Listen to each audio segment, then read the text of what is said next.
Bendiciones, chicas Emuná y todos los que estén al alcance de esta grabación. Ya estamos casi concluyendo este fascinante libro, el libro de Samuel. Hoy vamos a trabajar el 1 de Samuel 28 y el tema, Saúl consulta a una adivina. Hay un pensamiento que les quiero traer en esta tarde que dice, la obstinación es el compañero inseparable del orgullo. Juntos ciegan el corazón para que no obedezcamos. Autor desconocido. Este pasaje bíblico, 1 de Samuel 28, es uno de los capítulos más enigmáticos y polémicos del Antiguo Testamento y ya mismito veremos por qué. Narra el momento en que el rey Saúl, desesperado ante la amenaza filistea y la ausencia de dirección divina, consulta a una medium para invocar al profeta Samuel, quien ya había muerto. Este capítulo nos confronta el peligro de dejarnos llevar por nuestro temor y la ansiedad al tomar decisiones. Es una advertencia sobre las consecuencias desastrosas de la desobediencia. Este acto, que viola explícitamente la ley de Dios, porque en Deuteronomio 18, del 10 al 12, especificaba su pena de muerte las personas que consultaran con los muertos. Eso está en la ley de Moisés.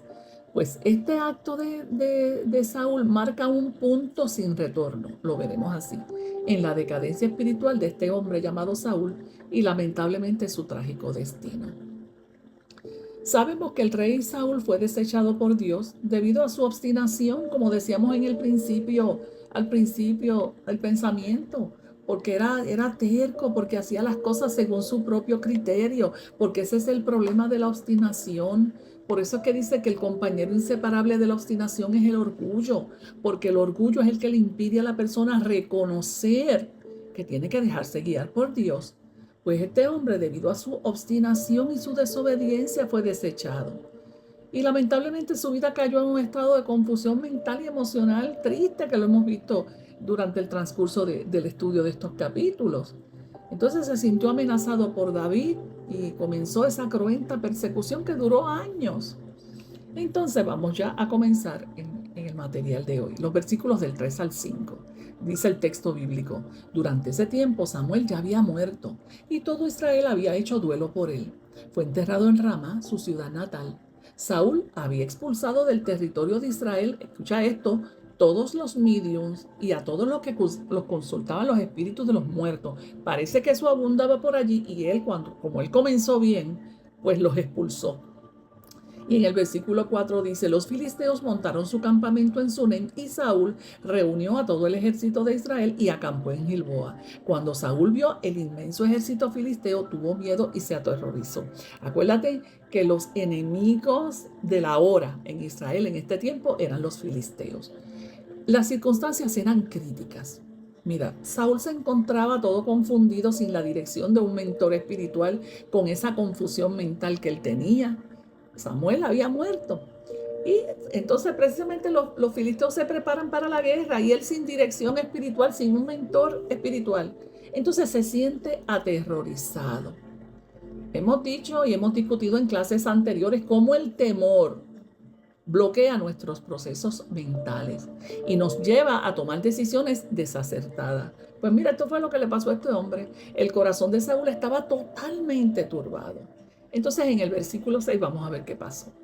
Entonces le preguntó al Señor qué debía hacer, pero el Señor rehusó contestarle, ya fuera por sueños o por sorteo sagrado, que ya mismito vamos a hablar de eso, o por medio de los profetas. Mira, en teoría, consultar al Señor era lo mejor que Saúl pudo haber hecho. El problema es, y escucha esto bien, es que Saúl no quería conocer la voluntad de Dios. A él solo lo que le importaba era salir del aprieto, y ese es el problema de este hombre, que él no estableció una relación íntima con el Señor.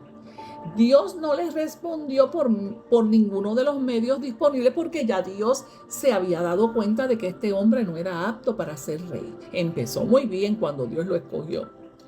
Y entonces ahí se nos dice que Dios no le habló ni por profetas, pero hay otra frase que dice ni por sorteo sagrado. Vamos a ver que eso es lo que se conocía como el Urim y el Tumim, que es algo misterioso que la Biblia no describe mucho, pero en Éxodo 28:30 se describe un poco el uso de esto, que eran dos piedrecitas que el sacerdote se ponía en su pectoral. Pues el Urim y el Tumim era para consultar a Dios en ciertas ocasiones, no era siempre. Se metía en el pectoral las piedritas sagradas y se echaban como a suerte. Dice el versículo bíblico, ellas irán sobre el pecho de Aarón, porque Aarón tenía como un pectoral donde estaban las 12 piedras al frente, pues entre el pectoral y la ropa que él tenía se colocaban estas piedritas Urim y Tumim. De esta manera, dice el versículo bíblico, cuando esté en la presencia del Señor, el sumo sacerdote,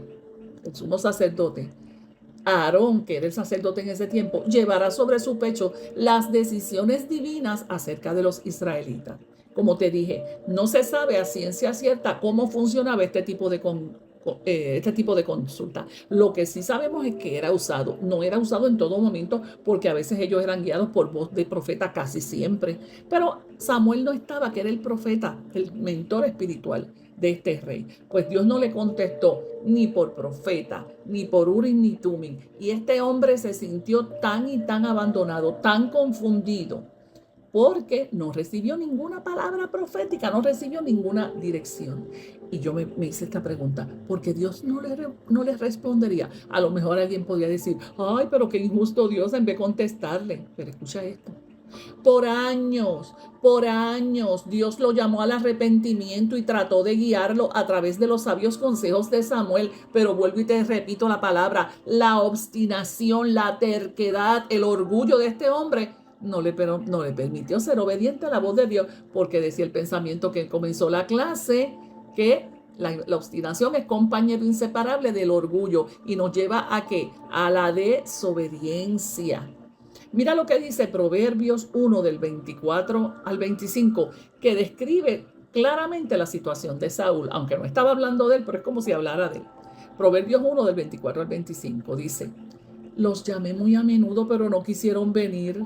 Les tendí la mano, pero no me hicieron caso. No prestaron atención a mi consejo y rechazaron la corrección que les ofrecí. Entonces, en el capítulo 1 de Proverbios sigue en el 28 y el 31. Entonces, cuando clamen por ayuda, no les responderé. Aunque me busquen con ansiedad, no me encontrarán, pues odiaron el conocimiento, decidieron no temer al Señor, rechazaron mi consejo y no prestaron atención cuando los corregía. Por lo tanto, tendrán que comer el fruto amargo de vivir a su manera y se ahogarán en sus propias intrigas. Eso es lo que se conoce como la consecuencia de nuestras decisiones y no podemos culpar a Dios por ello. El versículo 7, entonces, se describe cómo Saúl comete uno de los errores más grandes de su vida. Si había cometido errores antes, este fue craso. Él decide consultar a una medium, una divina, imagínate si él los había expulsado, para que dijera lo que tenía que hacer. Y como dije anteriormente al principio de la clase, este acto viola explícitamente la ley de Dios en Deuteronomio 18, del 10 al 12, que dice, mira lo que dice Deuteronomio 18, del 10 al 12.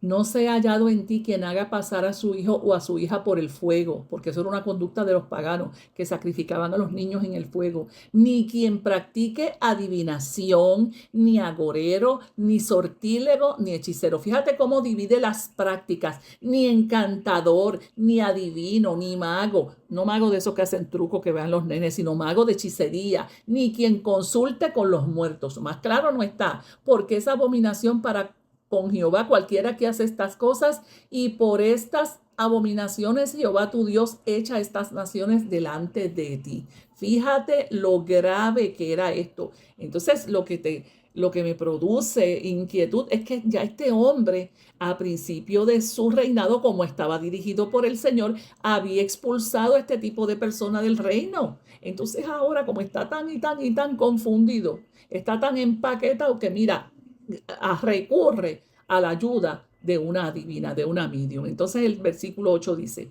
entonces Saúl se disfrazó, claro, porque como él los había expulsado, con ropa común para que no supieran que era el rey, en lugar de ponerse las vestiduras reales. Y fue a la casa de la mujer por la noche, acompañado de 2 de sus hombres.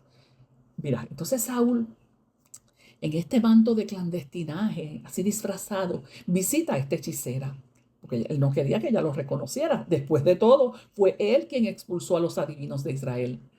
Al principio la mujer como que no quería adivinar por miedo a ser perseguida, porque ella dijo, ustedes saben que Saúl, ella no sabía que era Saúl, pero ustedes saben que Saúl expulsó al rey, a los agoreros, a los hechiceros.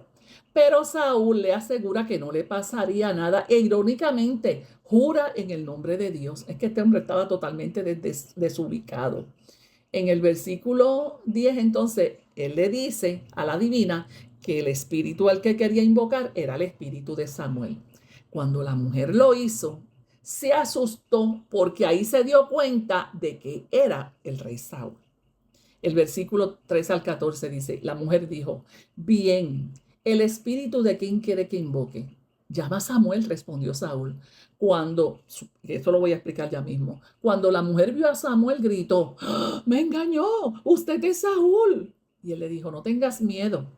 ¿Qué es esto? ¿Qué es lo que estás viendo? Y ella dijo, veo a un Dios subiendo de la tierra, dijo ella. ¿Y qué aspecto tiene? Preguntó Saúl. Es un hombre anciano envuelto en un manto, le contestó ella. Saúl se dio cuenta de que era Saúl y se postró en el suelo delante de él. Y aquí es que quiero explicarles. Este pasaje bíblico ha traído controversias y debates desde tiempos inmemoriales por los estudiosos de la Biblia. Y la pregunta es, ¿fue realmente Samuel quien apareció? Y aquí hay 3 interpretaciones que ofrecen, que son las que más prevalecen de acuerdo a los estudiosos bíblicos, y yo le voy a explicar cuál es la posición en la que yo creo. Número 1, algunos afirman, estudiosos de la Biblia, que sí, que fue Samuel el que apareció con un permiso divino. Otros afirman que fue una alucinación o una ilusión psicológica inducida por la medium, un fenómeno de esto. Y en tercer lugar, la tercera posición es el grupo que sostiene que fue un engaño demoníaco, porque 2 de Corintios 11:14 dice que Satanás se disfraza como ángel de luz. Y yo me amparo en esta interpretación, porque Dios no se contradice. O sea, Dios no se contradice. O sea, si Dios no quiere que invoquemos los muertos y los muertos nada saben porque los muertos no regresan, yo entiendo que a pesar de que apareció, que la figura parecía de Samuel, y a pesar de que lo que dijo fue muy certero, o sea, no nos podemos, a mí me extraña que los estudiosos bíblicos afirmen que fue Samuel, porque es que sabemos que Satanás se viste como ángel de luz. Hay personas que han ido a centros de espiritistas y a consultar medium y la persona llega allí y te dice toda tu vida. O sea, tiene un don, como nos ha enseñado el pastor Pinzón, tiene un don, pero ese don lo está utilizando inadecuadamente. Y por eso es que la gente se confunde, porque llegan allí y le dicen, ay, me dijo todo lo mío. Porque dijo todo lo mío quiere decir que era de Dios. Yo sostengo que eso fue un engaño demoníaco, a pesar de que ese personaje dijo la verdad, como cuando las personas van a una medium o un espiritista. Vamos a leer 1 Samuel 28, del 15 al 19. Usted escoge la interpretación que desee, pero esa es la que yo he escogido porque yo entiendo que Dios no se contradice. Y Samuel dijo a Saúl, el personaje que supuestamente era Samuel, ¿por qué me has inquietado haciéndome venir? Y Saúl respondió, estoy muy angustiado, pues los filisteos pelean contra mí y Dios se ha apartado de mí, no me responde más, ni por medio de profetas ni por sueños. Por eso te he llamado para que me declares lo que tengo que hacer. Entonces Samuel dijo, el supuesto Samuel, ¿y para qué me preguntas a mí si Jehová se ha apartado de ti y es tu enemigo? Vuelvo y te digo, Satanás puede decir verdades, medios verdades, para conducir a las personas al engaño. Jehová te ha hecho como dijo por medio de mí, pues Jehová ha quitado el reino de tu mano y lo ha dado a tu compañero David. Como tú no obedeciste a la voz de Jehová, ni cumpliste el ardor de su ira contra Amalec, por eso Jehová te ha hecho esto hoy. Y Jehová entregará a Israel también contigo en manos de los filisteos, y mañana estaréis conmigo tú y tus hijos, y Jehová entregará también al ejército de Israel en manos de los filisteos. La figura que aparece identificada por la mujer y por Saúl como Samuel le profetiza con severidad. Vuelvo y te digo que estos espíritus tienen conocimiento, se llama ese don clarividencia y dicen verdades, pero no quiere decir que esas cosas son de Dios. Profetiza con severidad el juicio divino y ese juicio sería que irreversible. Le dice que va a morir él y sus hijos. Israel sería derrotado y Saúl y sus hijos morirían. La escena culmina con Saúl completamente abatido, sin fuerzas, temblando de miedo y alimentado únicamente porque la medium le dijo que comiera porque él estaba en shock. El contraste entre el Saúl ungido por Dios y este Saúl derrotado y sin dirección es estremecedor. Esta narrativa muestra el vacío de un liderazgo sin comunión con Dios, así como el peligro de intentar acceder a lo espiritual, óyete eso, por medios ilícitos, un peligro. Con este gran pecado, Saúl selló su destino. Ante aquella amenaza no vemos arrepentimiento. Eso es lo triste, no vemos arrepentimiento. No, él solamente sintió miedo por lo que acontecería, porque si él se hinca y le pide perdón a Dios, pues mira, no hubiese pasado lo que pasó. Este capítulo nos ofrece un poderoso recordatorio de lo que ocurre cuando una persona se aleja progresivamente de Dios. Saúl, quien una vez fue ungido por el Espíritu, ahora consulta a los muertos porque ya Dios no les responde. ¡Qué tragedia! Y esta lección, como siempre, la palabra del Señor trae muy buenas lecciones prácticas. La primera, mira, nunca sustituyas la búsqueda de Dios por métodos humanos y mucho menos prohibidos. La desesperación de Saúl lo llevó a consultar una fuente espiritual que era prohibida y él lo sabía. Y esto es una señal de su desconexión con Dios. En momentos de silencio divino o de confusión como puede pasarnos, la solución no es buscar respuestas fuera de la voluntad de Dios. No. Sino la respuesta es perseverar en la oración, el arrepentimiento si tenemos que pedir perdón y la confianza en que Dios eventualmente nos va a contestar. Buscar horóscopos, medium, brujería o supersticiones modernas es una forma contemporánea de repetir el error de Saúl. Y vemos que personas, lamentablemente, algunos por ignorancia, pero otros sabiendo que a Dios no le agrada. Número 2, el silencio de Dios es una llamada al examen del corazón, no a la rebelión. Cuando Dios guarda silencio, no es porque se haya desentendido de nosotros, sino porque muchas veces nos llama a la reflexión y al arrepentimiento. En lugar de desesperarnos como Saúl, debemos preguntarnos, ¿estoy caminando en obediencia? ¿He endurecido mi corazón? ¿Estoy dispuesto a corregir mi rumbo? Ese es el camino contrario a la obstinación, pero él no hizo nada de eso.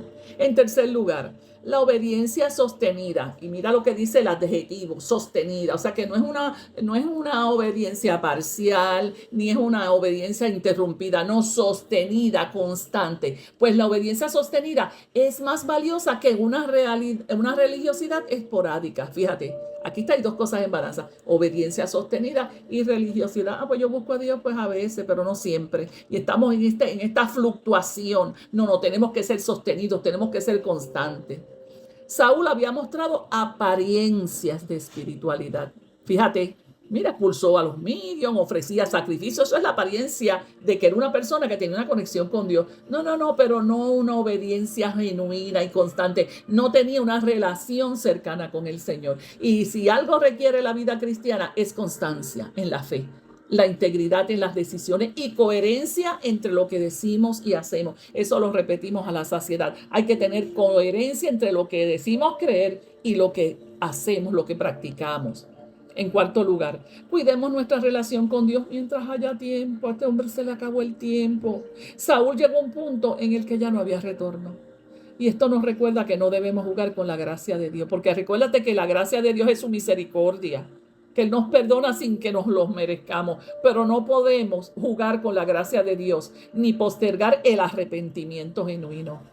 Hoy es el día de volver a Dios, de buscarlo con sinceridad y humildad, mientras pueda ser hallado, como dice Isaías 55:6. Busquen al Señor mientras pueda ser hallado. Este hombre lamentablemente se le acabó el tiempo. En quinto lugar, El liderazgo sin comunión con Dios es peligrosísimo. Saúl muestra lo trágico que puede ser un líder que ha perdido su conexión con Dios. ¿Por qué? Porque toma malas decisiones, pero lo más peligroso también es que pone en riesgo a otros, como puso en riesgo a sus hijos que murieron, y cae en desesperación. Esto aplica a líderes espirituales, a líderes, a los familiares, a líderes comunitarios y profesionales. Es un peligro perder la conexión con Dios. La influencia sin comunión puede llevar al desastre. La influencia sin comunión puede llegar al desastre. Este hombre Dios lo llevó hasta lo más alto. Venía de una tribu pequeña. Él mismo decía, yo no valgo nada. Pero mira cómo termina, que lo vamos a ver en la clase del capítulo 31. Oremos. Señor, yo te doy gracias en este momento. Esta palabra que nos has hablado es una palabra fuerte, Señor, es una palabra de confrontación. Pero a veces tú tienes que hablarnos fuerte de los peligros, de prácticas que podemos hacerlas, Señor, y quitar nuestra mirada de ti. Yo no sé, Señor, la persona que esté al alcance de esta grabación que pueda estar incurriendo en estas prácticas, pero abre sus ojos, Señor, en el nombre de Jesús. Y que busquemos, Señor, que no seamos impacientes como Él, sino que ni caigamos en obstinación, Dios mío, porque a lo mejor no buscamos medium ni hechicera, pero somos obstinados, Señor, y tomamos decisiones como nos da la gana. Perdónanos, Señor, ayúdanos a ser obedientes. En el nombre de Jesús, yo extiendo mis manos hacia esta audiencia que está a lo lejos escuchando esta lección. En el nombre de Jesús imparto que tu visión espiritual se abre para que puedas entender el camino del Señor. En el nombre de Jesús he orado. Amén. Un abrazo a la distancia. Sean bendecidos y bendecidas.